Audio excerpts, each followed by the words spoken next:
सहि पंडितः पारमार्थिकरूपाय परिपूतमहात्मने गोविन्दा प्राणनाथाय ब्रह्मणे ते नमो नमः।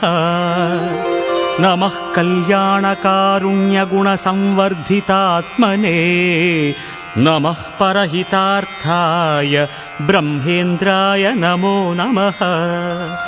सप्ताश्ववद्भासुरलक्षणस्त्वं हिमाद्रिवन्नित्यविनिश्चलस्त्वम् इतीरयन्ति श्रुतिशास्त्रधीराः ब्रह्मेन्द्रयोगीन्द्र नमो नमस्ते।